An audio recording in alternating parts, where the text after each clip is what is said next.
Greetings to those who watch below. Today we are having our monthly roundup of those terrifying paranormal stories I've found during my research.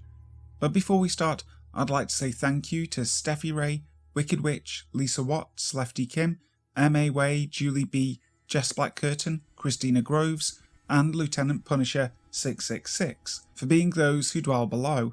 An exclusive channel membership you can check out using the link in the description box. Also, please make sure to check me out on Instagram and Facebook at brimstone_below for sneak peeks into future videos and little looks at my daily life. Also, if you really like a video, you can now leave a super thanks. But for now, sit back, relax, and enjoy. Haunted Airbnb by AMCJeepFTW.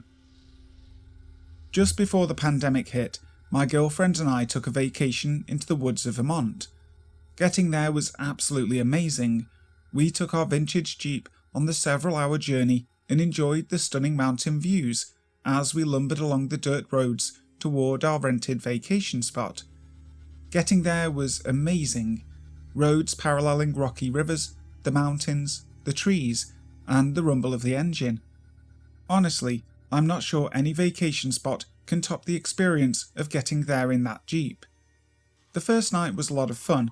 We sat in the hot tub looking at the stars, which were free of light pollution from the concrete wastelands that are cities. After a big dinner and probably too many episodes of American Dad, we went to bed. That night we heard an extremely loud boom coming from the front door, as if someone kicked it with everything they had. Honestly, I thought I dreamed it, because I heard nothing after that, but the next day I asked my girlfriend if she happened to hear it as well. To my surprise, she said she had. The path to the front door is soft dirt, and there is absolutely no way to get to and from the door without leaving perfect footprints. Opening the metal door, I saw only our footprints in the dirt, but there was a dent in the door. The door was metal. It had to have been hit extremely hard by something that somehow left no trace. This was obviously a red flag, but I didn't let it consume me, since after checking everything else around the house and our vehicle, it was clear nothing else was touched. Night 2's evening went much like the last. After a day of adventures, we sat down in the hot tub looking at the stars, had dinner and shows, then went to bed. This night would go a little differently though. After coming inside from the hot tub, I had a strong feeling we were being watched. We're all familiar with this feeling, and typically there is a source. A window, tree line, just around the corner, you know? But not this time. It just felt like it was coming from literally everywhere, as if every inch of that house was just consumed with eyes staring. There was even more to this feeling. I was also under the strong impression that if I acknowledged this experience in any way, that it was suddenly going to get a lot worse, so I said nothing. Sleeping that night was hard. In terms of noises, there wasn't much that wasn't just a multi-hundred-year-old house settling, but the presence grew stronger. It felt like I was trying to sleep with strangers standing over me in the dark, and I certainly did not get up to pee that night. The morning of what would be our third and final night was a lot different. Until this point, the unsettling feeling was only at night, but this time, even in the morning, it was violently strong. I felt like at any moment, one wrong move was going to set 100 poltergeists off, tearing the place apart. Needless to say, getting out of there on another day of adventures was all too welcome. Staying in that house on our third and final night was an absolute nightmare. I felt like I was on some kind of drug. Laying in bed, I got touched many times. My feet, shoulder, ear, hair. And when I wasn't being touched, I could hear breathing and these strange tingling feelings. There were all kinds of noises from the main part of the house as well. Walking, objects being moved. You would have thought there was a Thanksgiving gathering going on out there. That hostile feeling grew more and more intense by the moment, and finally at around 2:30 AM, I was ready to take us home.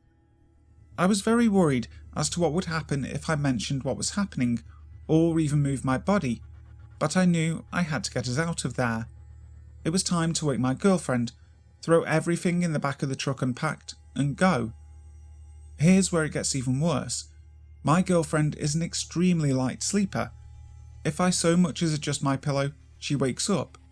But not tonight. I tried shaking her, pushing her fairly hard, and talking to her, but she would not wake up. The stairs to the bedroom were very high, and if I made one wrong move carrying her and she fell, it would certainly kill her. So I decided that since I couldn't wake her, we were trapped. I certainly wasn't about to leave her in this dangerous situation alone, so I didn't sleep. She would not wake up. I kept getting touched, and the main part of the house was getting reorganised. The moment the smallest sliver of sun peeked over the distant mountains, all the action stopped. The hostility was very much still there, but at least the moving furniture and items had ceased. I was able to wake my girlfriend up, and we did what I wanted to do at 2:30 AM, without saying a word. Obviously, this rushed morning without coffee or breakfast and absolutely no communication from me was confusing to her. But once the house was in my rearview mirror, we both started bringing up the hostile feeling. She also felt like acknowledging it was going to set it off like a bomb. She shared all the same feelings until our third night. She slept like a rock and felt as though all she did was blink and it was morning. Living in the rural northeastern region of the US, you can't really be a complete skeptic of the paranormal. I never believed in the paranormal until moving out here. My childhood friends and I have all had many intense experiences. Some of these experiences we even had together. I don't know what was in that house with us, but it certainly didn't seem to be just one thing. But it did not like guests, and a poltergeist infestation would not be out of the realms of possible diagnosis. It's no surprise that nobody else mentioned this situation in the reviews of the rental, since the owners of the rental also review the guests. Nobody wants to be blacklisted on that app, and I am no exception. This place is just another reminder that when out for a walk at night, that watched feeling coming from the tree line past the cobblestone fence isn't always an animal, or your mind filling in the blanks that you can't see. Ghost or Worse Encounter by top-legolas. I lived with my cousin and her boyfriend out in a rural area of Melbourne, Victoria for 3 months of 2020, during which I had 3 separate encounters with what I am convinced was a ghost, or maybe something worse. The house itself was big, spacious and spread out, with 3 rooms and a long corridor. The house was once a childcare centre that had been rezoned as a private property, so the corridor had 2 doors that were nailed shut, and no curtains or curtain rods, which left the windows exposed all the time. At night, it was absolutely creepy. It was on the main road, but so far back from the street and absolutely surrounded by trees and bushes that the street lights were barely visible. My first encounter was extremely terrifying, and even thinking about it now scares me. I was in bed, long day at work in the hospital during COVID, extremely stressful, so I went to bed around 9:30 PM. I remember waking up in that slow way you sometimes do at night, but it wasn't because I needed to use the toilet or get a drink. It was because I felt a heavy presence on the end of my bed. I slowly wake up, and the presence on my legs felt heavier. I was trying to control my breathing, trying to move my legs, and the heavy presence moved up my body, until it felt like something was crouching on my knees/thighs. I tried to pretend I was sleeping, because I felt like if the presence knew I was awake, something would happen to me. So I lie as still as I can. I sleep under 3 blankets, all of them wrapped around me, so I felt like I was safe. Until the blankets started slowly being pulled down from around me. I could feel the blankets being dragged back, and the presence shifted until it was on my hips just above my belly button. I tried to breathe as little as possible as the blankets were dragged off me, and the mattress shifted beneath me as if something was kneeling or standing on it. That was when I started to cry, biting my lips so I wouldn't make a noise. As the presence pulled the first blanket off of me and started on the second, I genuinely felt like I was going to die or be seriously hurt. So there I lay in heart-pounding fright. I think I might have, and I know this sounds ridiculous, but I think I might have passed out, because I remember that feeling of lightheadedness and then nothing. The second encounter I had was, once again, when I was in bed, but I was nowhere near asleep.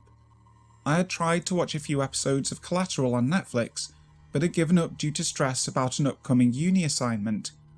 I was lying in the dark, half covered by my blankets, when something took hold of my arm and tugged it out of my blankets and held it up in the air. Once again I froze, pretending to be asleep. My arm was perpendicular to my body, up in the air, and I could feel something heavy kneeling on my mattress next to me. I tried to breathe slowly, as whatever it was held my arm in a tight grip. I remember desperately saying Hail Mary and trying to casually move my arm, as if shifting in my sleep, but all that happened was the mattress shifted, as if the presence was climbing onto the bed, and it dropped my arm, which tingles for the rest of the night, and felt like it had gone to sleep, or how your elbow feels when you bang your funny bone. My last encounter was an early morning one, because I remember seeing the sunlight through the gap in my blinds. I started to push my blankets off myself and climb out of bed, when something grabbed my waist and pulled me back down, wrapping what felt like an arm around my waist. I froze, unable to move, and this presence pushed up against me, and something pressed up against my ear and whispered, "No." I remember shaking extremely hard as I pulled myself out of bed and basically bolted from the room, smacking into my cousin's boyfriend, who was walking up the hall from their room. Them Soldiers Is Dead by MrsRamsay. This is an incident about 3 years ago that was a watershed moment for me when it comes to believing in the paranormal. Before this incident, I rationalised that I probably just wanted things to happen that I could say were related to my deceased family members. Even though I was open-minded about things, when they would happen, my attitude was, okay, that's interesting, but we'll never really know if it's really supernatural. And then I went for a walk at a nearby Civil War battlefield and found it is real. I prefer not to name the specific place, and there's a reason for that. There is very little on the internet about this area being haunted, and I think that's good. I consider this to be a hallowed ground and safe place, very near my neighbourhood, and I wouldn't want to attract people who don't care about the area, or are just coming to stir things up, or perhaps do weird ceremonies, or who might not respect the soldiers who gave their last full measure. I'd like to recount my experiences at this place in the order that I remember. Some of it might not be pertinent, but one of you might catch something I missed. So this battlefield is a national park, and it's also got miles of trails to walk upon. When I was younger, I'd run the trails every so often, but for some reason, even though it had the perfect shaded paths, I never really felt good about running there. Once, at least 10 years ago, while walking with some neighbour ladies, I got such an uncomfortable feeling that I told them to run. They just thought it was about exercise. I never told them it was pure anxiety and a real flight reflex in the light of day. At that time, I'd never felt that way in my life. I'm rarely afraid. At this park, there is a visitor centre that's usually quite busy, with parking lots and sometimes reenactments. But in a more remote part of the park, there is a monument that was paid for by the people of Illinois in memory of their boys who died in one terrible battle in 1864. About 15 years ago, I wanted to take my then boyfriend to see this monument. He was from out west and military, and I thought he would appreciate some Civil War history. After you park in the lot, you have to go down a path that's flanked by the dirt battlements, which were the positions of the southern cannon at the top of a steep hill, about the length of a football field and a half. The tall monument stands at the top of the hill, and as we walked toward it, The air seemed to get more humid, and the surrounding woods went dead quiet. We noticed half a dozen deer gazing at us from the tree line in a strange way. I can't think of a good way to explain it. Neither of us said anything at the time, but we were both surprised to discover much later that we both felt something strange. Fast forward. My preteen son and I went for a walk there 3 years ago in September. It was a Tuesday, a day off school, and it was about 2 p.m. as we approached from the downhill direction. The path we were on goes a little ways down to a creek, which is also the tree line where the Union troops would have been waiting and gathering. I had a new iPhone and took it out to take some photos of my son on the little bridge there. On a whim, I decided to walk up the hill with the recorder on. I'd been hearing some disembodied yells as we approached the area, but I assumed it to be some kids on the path in the trees. Could this have been the subconscious reason I turned the recorder on? I don't know. I've never tried to do EVPs, though had seen it on TV. I felt a little embarrassed and also did not want my son to see what I was doing, but I did it anyway. We walked up the hill to the battlefield. About halfway up, I asked my son if he heard the yells coming at regular intervals, maybe every 2 minutes. He said he did. He stood on a tree stump and waited while I huffed my way up the hill. We got to the top, took a few more photos at the monument, and then went back home, only passing one older couple the entire hike. When we got home, I listened to the tape and definitely heard the yells. So did my husband. We also heard a sound that my military husband said has the sound and cadence of artillery fire, which we had not heard in person. And finally, when we turned up the volume, we realised we really had an EVP. When standing at the bottom of the hill, I captured a male voice saying, "There's something here I don't trust," with a female laugh. At this point, I asked my son if he heard the yells. On the tape, you can hear a very deep voice say, "Here." And then, before my son answers, a young boy's voice, very close to me, can be heard saying, "Them soldiers is dead." A minute later, the same voice says, "What's that?" And I remember standing there and holding my phone out in front of me. As I told my husband, I could not have come up with that line, "Them soldiers is dead," if my life depended on it. I'm very particular about grammar. The boy in the recording sounds younger than my son and closer to me than he was. I was amazed. Then I didn't listen to it for a long time. What can you do with it? Then the kids went to camp months later, and my husband and I went out to dinner near the battlefield and had a glass of wine and discussed it again. We decided to stop by, nearing dusk on that summer evening. There were quite a few people at the monument. As we sat on a bench at the top of the battlefield, I thought I felt something touch the back of my hair and reached up to swat that something away. Only later, thinking about it, I realised it was not a bug, or anything else I could think of. It was like my hair flipping. Then we walked to the bottom of the hill to the tree line. My husband then mentioned that it smelled just like the wet canvas of old-fashioned military tents. "You never forget that smell," my sceptic husband said, and I just answered, "Well, I don't see any wet canvas in these woods, do you?" He walked up the hill ahead of me, back to the parking lot, while I took my time trying to feel anything. I finally started up, somewhat disappointed that everything seemed normal. But as I walked up, I got so winded. By the time I crested the hill, where the most men had died and been burned, I felt like I'd run a marathon. I could barely catch my breath and had to stop and lean on a fence a minute before making it to the car. At that moment I thought, wow, I am getting old and out of shape. But just a few weeks later, my son and I went to take photos for a school project, and I walked up without even being winded, like it was nothing. That's when I realised my previous experience getting winded on that hill was more about anxiety and perhaps what those soldiers were feeling as they ran up that forlorn hope to their deaths. I drive by this place all the time, but have not been back since my son needed the photos over a year ago. I'm a little afraid to go back, even though I'm truly enamoured by the place and tons of people walk there every day to pay tribute to the fallen soldiers. One last thing, I sent my EVP to a local Civil War historian with my thoughts. He emailed back that he couldn't hear a thing. I really don't believe him. I believe he heard it, but won't admit it.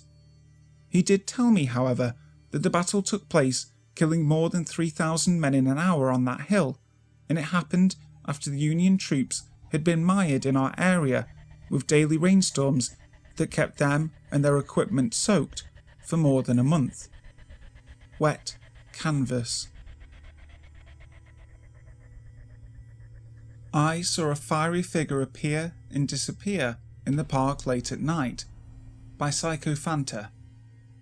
Yesterday night, I was standing in my kitchen, doing the dishes at around 3 AM, as you do. Our sink is in an extended part of the kitchen, which is basically a utility balcony that we made part of our indoors with double paned glass that slides open on one side. Our apartment is on the first floor. Standing at the sink, one has a clear view of the society's private park, gym building, swimming pool, and a glimpse inside the homes of downstairs residents of different building blocks. Scrubbing away half asleep, I was letting my eyes flit. I wasn't looking with any purpose or awareness, but after however many rounds of taking in the view, I was hit by a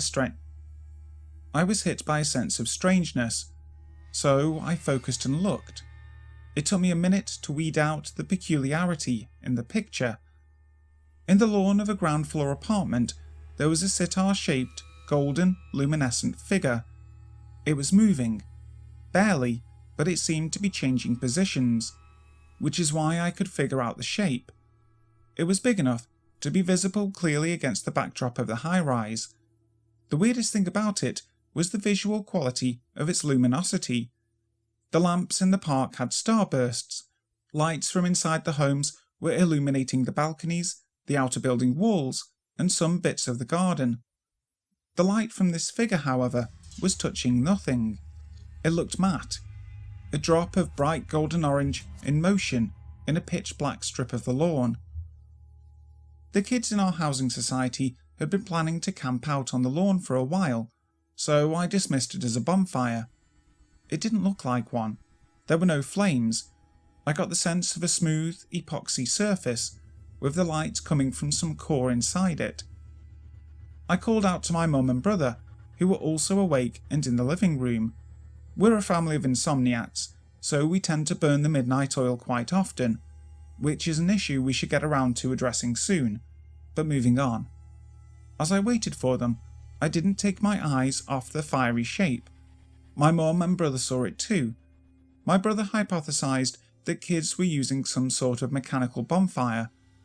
My mum thought it was a Rakash, a creature from Indian mythology, made of fire and mostly sighted at night. They are ghosts that are strong enough to develop a corporeal form. Legends say if one of these formidable creatures decides to follow you, they won't be easy to get rid of. The possessed burns with fever until they are too weak to keep the interest of the Rakash.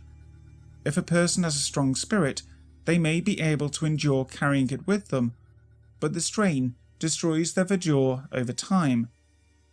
Sometime during this mini mythology lesson, the figure disappeared. The dishes had also been washed. We went back to our dinner. Today, during our evening walk, we explored the area.